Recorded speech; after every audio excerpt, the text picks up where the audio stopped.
Welcome to the Manhattan Project. This is day 25.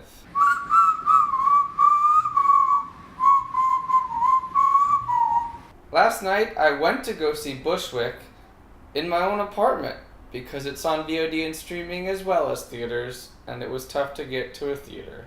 So yeah.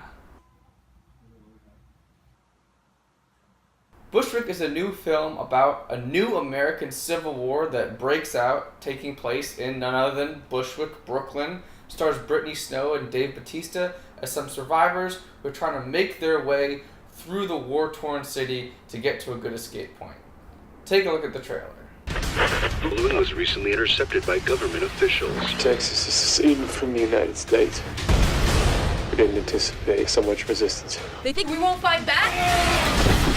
There was supposed to be so many guns. Welcome to New York, stupid motherfucker. So, Evan, what were your expectations for this film? Why? Thanks for asking, Evan. My expectations for Bushwick were a little bit low because I heard that it had one big gimmick attached to it. Mainly that the film was shot to be like one take. There's a couple obvious cuts in it, but for the most part it's just the camera following the characters the whole time. And I knew that could certainly be distracting for me as a viewer, and also just distract from the actual story elements by being more of a technical exercise.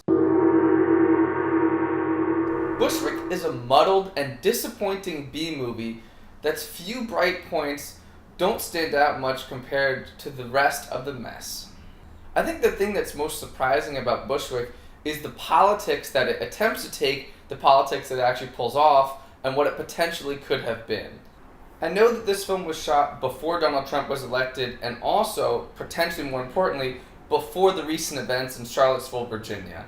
That being said, it almost plays more effective and a lot more scary after the fact. The whole point is that this is a new civil war where the South is trying to secede from the Union once again, and for some reason they've come to Bushwick, Brooklyn to start their battle by killing a bunch of innocent minorities that they think will be easy to conquer. There's a lot of stupid stuff to unpack about that premise. The idea of a new civil war, sure. The fact that it's a complete surprise that nobody thought that it might happen, and the fact that the attackers want to start in Bushwick, Brooklyn. Which the characters repeatedly bring up how stupid that is, but that doesn't make it any less stupid. Plus there's the one provocative idea that, they started in Brooklyn because they thought that the ethno-diversity would make it easier to conquer. The movie would seem to be on the side of liberalism and minorities and diversity and all that stuff, but it makes some missteps there.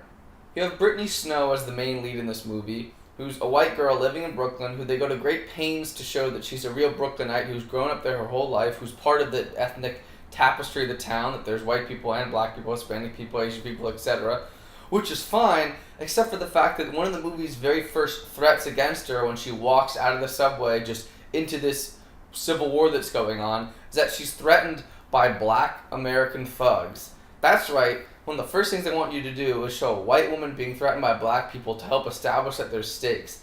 It's only after she's rescued and that we start to see more what's going on that we see, don't worry, the real bad guys in this movie, this paramilitary force are white people, and it's the town of Brooklyn, which has some white people and everyone else who's fighting back against them, they're the good guys. But to start things off like that is a little bit surprising. Plus, the politics in this thing just seem kind of muddled.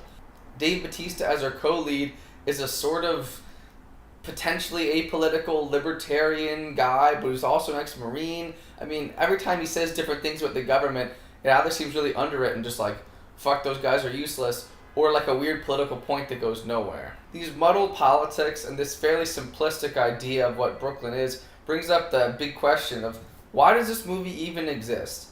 If it's going to be a movie about a new civil war happening, sure, do it in an urban environment. Is it just that they got a good tax incentive to shoot in Brooklyn, so they said, hey, let's do it, and just constantly make jokes about how random it is that the Civil War would take place in Brooklyn?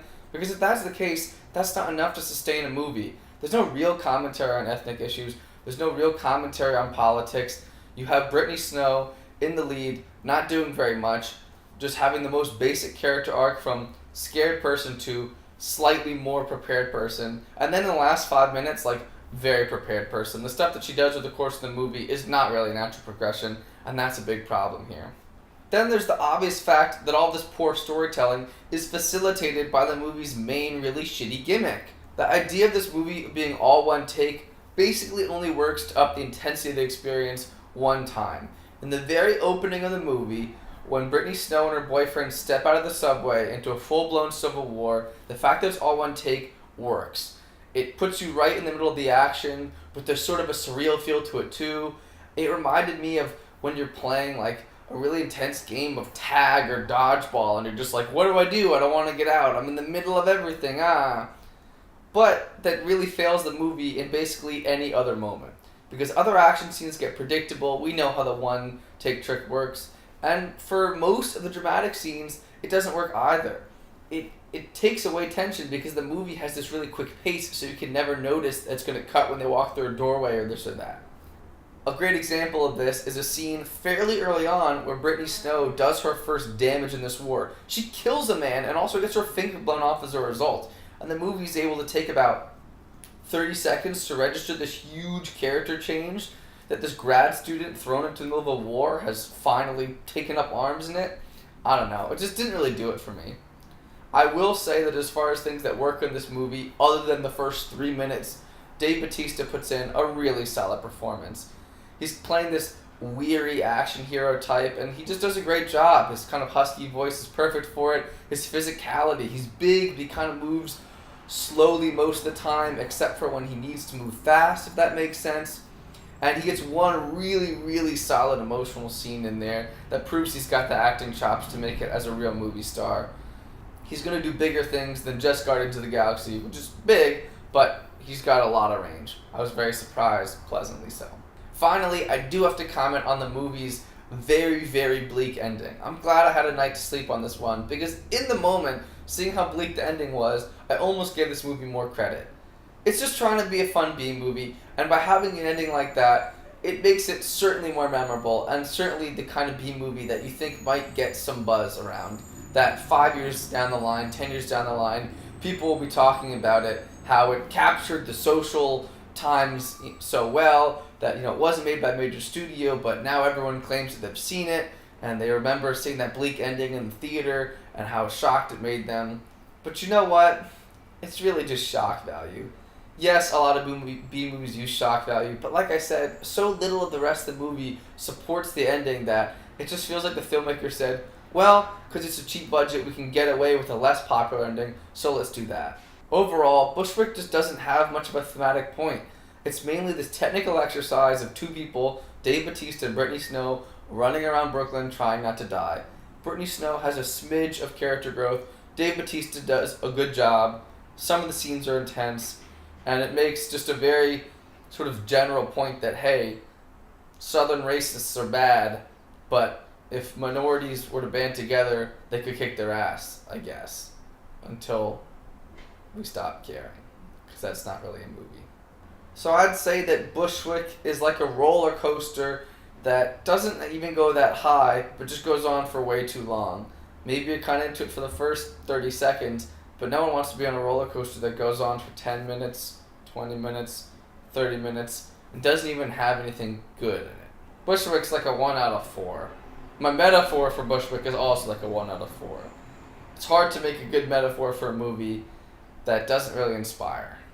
Thank you guys so much for watching. We are the Manhattan Project. We review a new movie every single day, which means that we're going to be back with another review tomorrow, and the next day, and the next day, and the next